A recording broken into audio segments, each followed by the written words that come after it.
Saya akan menjelaskan tentang latar belakang lahirnya Angkatan 66. Penamaan Angkatan 66 dalam bidang kesusastraan diberikan oleh H.B. Yasin memperkuat pendapatnya bahwa pada sekitar 1966 di dalam kesusastraan Indonesia telah lahir sebuah generasi kesusastraan. Istilah Angkatan 66 sebenarnya diilhami oleh peristiwa politik kebangkitan generasi muda yang dipelopori oleh KAMI, KAPPI dalam menumbangkan Orde Lama beberapa bulan setelah meletusnya kudeta G30 SPKI yang gagal itu. Kebanyakan mereka adalah aktivis Orde Baru. Kelompok itu berjuang membela kebenaran dan keadilan berdasarkan Pancasila dan Undang-Undang Dasar 1945, meruntuhkan kediktatoran dan penyelewengan politis yang menjurus ke komunisme. Angkatan 66 adalah istilah politik. H.B. Yasin mentransfernya ke dalam dunia sastra sehingga menjadi satu istilah sastra karena ia melihat adanya kaitan yang sangat erat antara sastra dan pejuang politik. Slamet Sukirmanto, Burawanto maupun lewat karya sastra Orde Baru.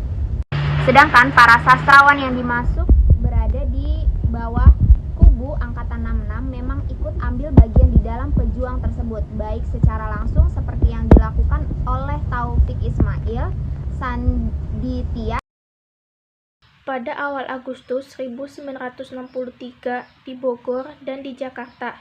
Diadakan pertemuan-pertemuan antara tokoh budaya, pengarang dan seniman lainnya untuk membahas manifest kebudayaan. Manifest kebudayaan adalah perlawanan-perlawanan yang dilakukan para budayawan dan sastrawan. Akibat tekanan yang bertambah besar dari pihak komunis dan pemimpin bangsa yang mau menyelewengkan negara. Hasil rumusan itu dibawa ke dalam sidang lengkap pada tanggal 24 Agustus 1963. Selaku pimpinan sidang Gunawan Muhammad dan sekretarisnya Bokor Hutasuhud. Siding memutuskan naskah manifest kebudayaan yang bunyinya sebagai berikut. Kami para seniman dan cendekiawan Indonesia dengan ini mengumumkan sebuah manifest kebudayaan yang menyatakan pendirian, cita-cita dan politik kebudayaan nasional kami. Bagi kami, kebudayaan adalah perjuangan untuk menyempurnakan kondisi hidup manusia. Kami tidak mengutamakan salah satu sektor kebudayaan di atas sektor kebudayaan yang lain. Setiap sektor berjuang bersama-sama untuk kebudayaan itu sesuai dengan kodratnya. Dalam melaksanakan kebudayaan nasional, kami berusaha menciptakan dengan kesungguhan yang sejujur-jujurnya, sebagai perjuangan untuk mempertahankan dan mengembangkan martabat dari kami, sebagai bangsa Indonesia di tengah-tengah masyarakat bangsa-bangsa. Pancasila adalah falsafah kebudayaan kami. Manifest kebudayaan ini pertama kali dipublikasikan dalam surat kabar berita Republik Jakarta. Manifest tersebut ditandatangani pada 17 Agustus 1963 oleh beberapa pengarang antara lain H.B. Yasin, Zain Trisno Soemardjo, Gunawan Muhammad, Bokor Hutasuhud, Wiratmo Soekito, dan Soe Hokjin. Pasca diumumkan manifest tersebut didukung oleh seniman-seniman di daerah. Namun Lekra tidak tinggal diam. Dengan menggunakan pengaruh dalam pemerintahan dan semua media yang telah dikuasai oleh mereka. Mereka menyerang manifest kebudayaan dan orang-orang yang mendatanganinya. Soekarno menyatakan bahwa manifest kebudayaan dilarang. Penanda tanganan manifest tersebut diusir dari tiap kegiatan. Ditutup segala kemungkinan untuk mengumumkan karya-karyanya. Bahkan yang menjadi pegawai pemerintah dipecat dari.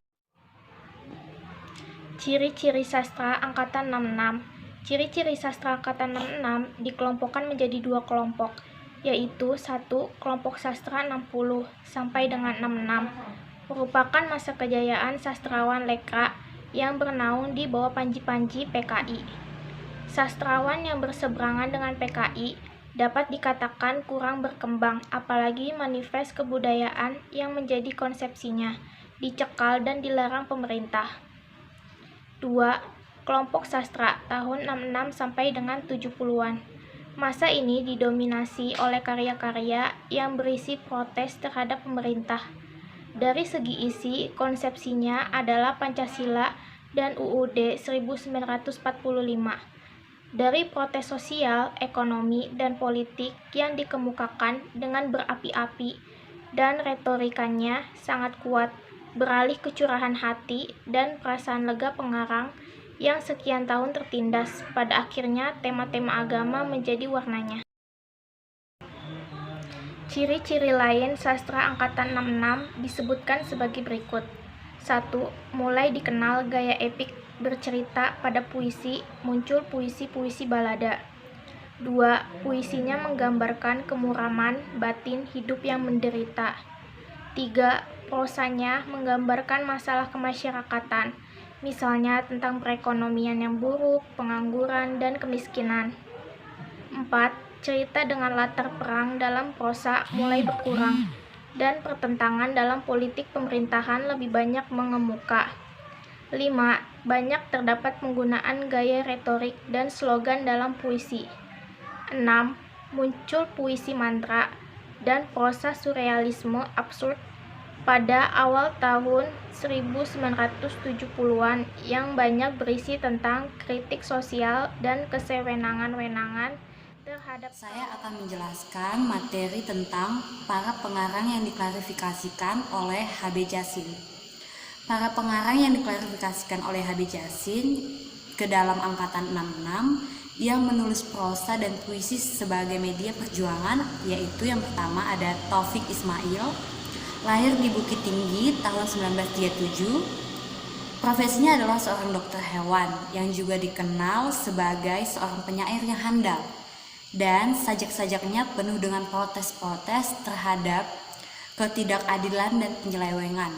Yang kedua, ada Gunawan Muhammad yang lahir tanggal 29 Juli 1941 di Batang, Pekalongan. Tulisannya, baik puisi maupun esai, banyak dimuat dalam harian yang berjudul Abadi, majalah sastra seperti Horizon dan Basis. Ada yang ketiga bernama Saini yang lahir di Sumedang tahun 1937. Beliau menulis beberapa prosa seperti novel, cerpen, puisi, dan juga drama. Di samping itu ada juga karyanya seperti kritik dan esai. Sajaknya juga yang terkenal diterbitkan dalam kumpulan sajak yang berjudul Nyanyian Tanah Air. Selanjutnya ada Sapardi Djoko Damono yang lahir 23 Maret 1940 di Solo. Beliau adalah lulusan UGM atau Universitas Gadjah Mada. Dan lanjutnya ada Gerson Poy, lahir 16 Juni 1931 di Pulau Roti. Karyanya yang terkenal dengan judul Hari-Hari Pertama yang bersifat religius dan Mutiara di Tengah Sawah.